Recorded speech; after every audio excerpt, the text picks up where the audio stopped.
Vâng, thưa quý vị thân mến, quý vị đang cùng chứng kiến hai cặp đôi của chúng ta đang tay trong tay bước lên lễ đài hạnh phúc và họ đang đi những bước chân đầu tiên trên con đường tình yêu của mình. Và có một câu thơ rằng tình yêu nó có một cái sức mạnh cực kỳ nó khiến cho chúng ta luôn luôn vững tin rằng chúng ta sẽ đi được với nhau đến hết cuộc đời.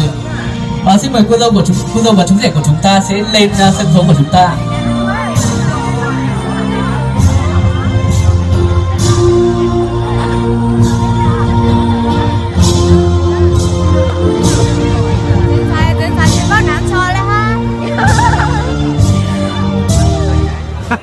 Dạ vâng, kính thưa quý vị thân mến, đang hiện diện ở trên sân khấu lễ đài hạnh phúc của chúng ta đó là chú rể Vàng A Giàng cùng cô dâu Sùng Thị Pla và chú rể Vàng A Say và cô dâu cùng thành viên cùng cô dâu Mùa Thị V. Xin quý vị cùng dành một tràng pháo tay thật lớn để chào đón hai đôi uyên ương đẹp nhất trong buổi sáng ngày hôm nay ạ. Dạ vâng, kính thưa quý vị thân mến. Dạ vâng, kính thưa quý vị thân mến. Những cái bậc làm cha làm mẹ thì luôn luôn mong muốn con cái của mình lớn lên trưởng thành, họ sẽ có một cái mái ấm gia đình. Và chúng tôi cũng xin được trân trọng giới thiệu kính mời đại diện hai gia đình nhà gái, đó là ông Vàng A Tánh và ông Vàng A Gia. Xin mời hai ông xếp tay trong tay bước lên lễ đài hạnh phúc để ra mắt quý vị quan khách cũng như là sẽ cùng tác hợp và chúc phúc cho hai đôi bạn trẻ của chúng ta. Về phía gia đình họ nhà trai, chúng tôi cũng xin được trân trọng kính mời ông Vàng A Sằng là đại diện cho gia đình họ nhà trai. Xin mời ông sẽ cùng bước lên sân khấu để ra mắt quý vị quan khách ạ.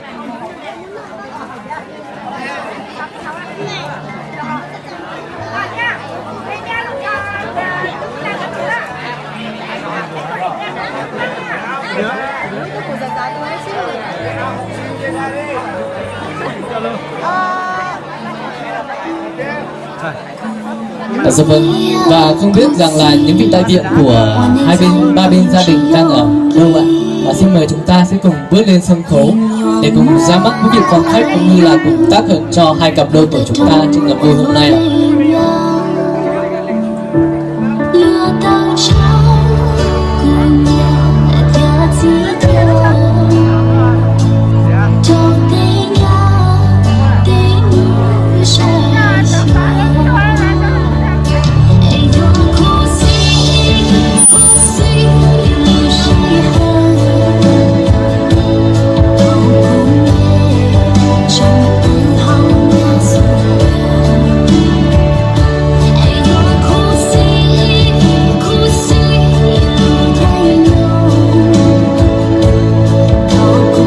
Trước xin được trân trọng kính mời ông và An Tánh đại diện cho gia đình họ nhà gái cũng sẽ lên sân khấu để ra mắt quý vị quan khách ạ.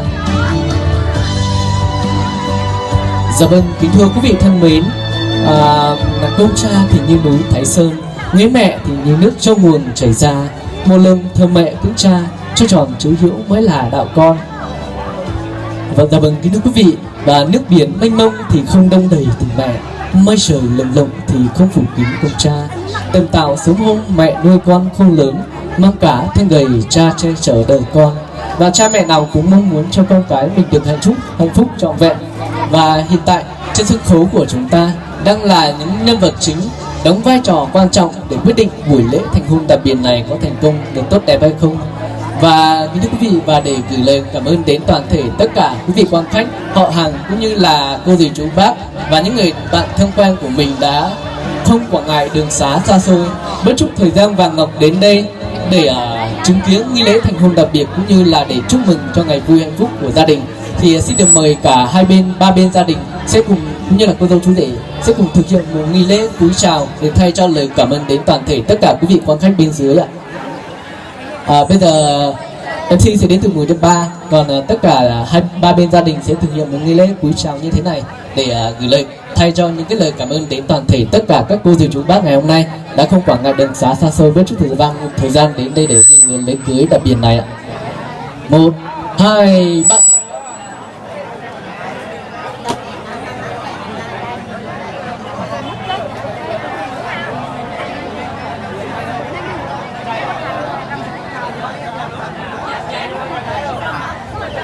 Dạ vâng, thế thì bây giờ sẽ có tại vì là nhà gái của chúng tôi hôm nay là vườn đào rất là xa, cho nên là không có sự hiện diện của gia đình họ nhà gái. Chính vì thế mà gia đình họ nhà trai chúng tôi sẽ có một vị đại diện lên để gửi những cái lời cảm ơn đến toàn thể quý vị quan khách, cũng như là sẽ có lời tác hợp và chúc phúc cho hai cặp đôi đẹp đôi nhất, hạnh phúc nhất trong buổi sáng ngày hôm nay của chúng ta.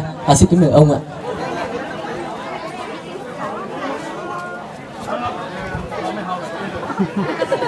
Tay như thế này ạ. Tay như này, xin mời tay như này ạ. Vâng.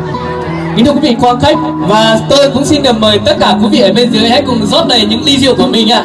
Để ngay bây giờ sẽ cùng nâng ly để chúc mừng cho cô dâu chú rể của chúng ta. Cho tôi hỏi rằng ly rượu ở bên đấy đã đầy rượu chưa ạ? Chưa ạ? Vâng, vậy thì chúng ta hãy cùng rót đầy. Và bây giờ MC sẽ đến từ 1 đến 3. Quý vị ở bên dưới hãy cùng nâng ly và cùng rô thật to để chúc mừng cho cô dâu chú rể của chúng ta. Cô dâu chú rể của chúng ta đã sẵn sàng chưa ạ? Cho tôi hỏi là anh đã sẵn sàng chưa ạ? Chú rể thứ hai của chúng ta đã sẵn sàng chưa ạ? Rồi, xin mời quý vị, những ánh đèn của những caramel xin chiếu lên sân khấu của chúng ta. Và sẽ là một nghi thức rất là thiêng liêng để nói lên rằng kể từ giờ phút này hai bạn sẽ cùng nhau chia ngọt sẻ bùi. Ly rượu cũng là tượng trưng cho những cái đắng cay ngọt bùi của tình yêu. Phải có đắng cay thì mới phải trải qua những đắng cay trong tình yêu thì mới có cái ngọt ngào hạnh phúc như hôm nay. Vậy thì bây giờ quý vị hãy cùng nâng cái chén rượu của mình ở bên dưới lên. Biết thật lời gang lúc hết trở lên rồi biết đã thường tư để nhá hỏi hết trở. Vâng, quý vị đã chuẩn bị sẵn sàng chưa ạ? Cô dâu chuẩn bị sẵn sàng nhá. Chuẩn bị này, 1, 2, 3.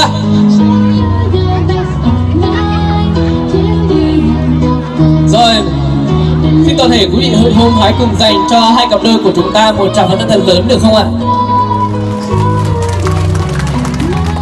Rồi, xin được cảm ơn tất cả những tràng pháo tay thay cho những lời chúc mừng đến từ tất cả quý vị quan khách ở bên dưới.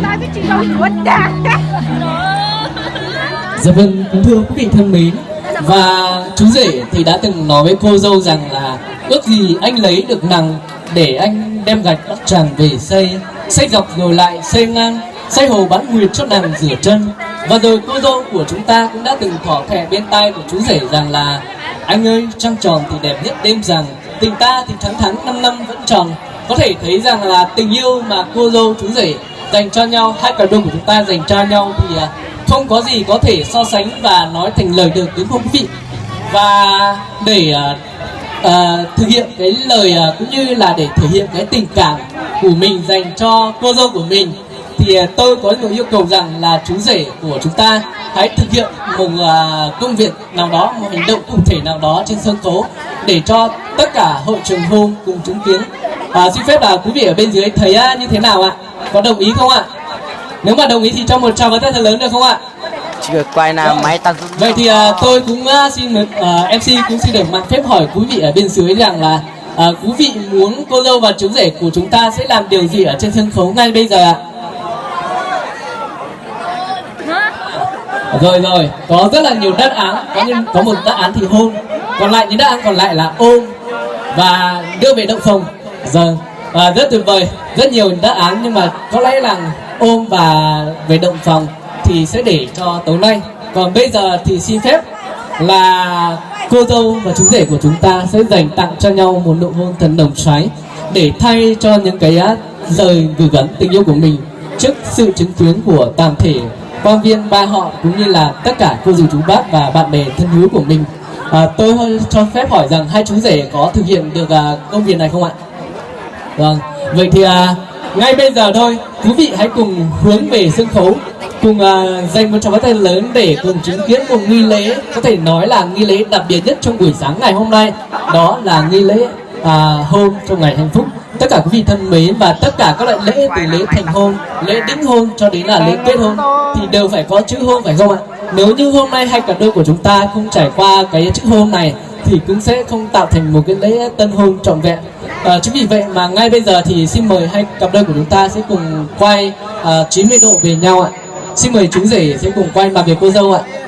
Xin mời hai anh chị, hai cặp đôi sẽ cùng tiến lên phía trước một bước ạ. Vâng, để gần với khán giả hơn ạ. Vâng, quý vị ở bên dưới hãy cùng chuẩn bị sẵn những chiếc điện thoại smartphone của mình để lưu lại cái khoảng khắc đặc biệt này ạ.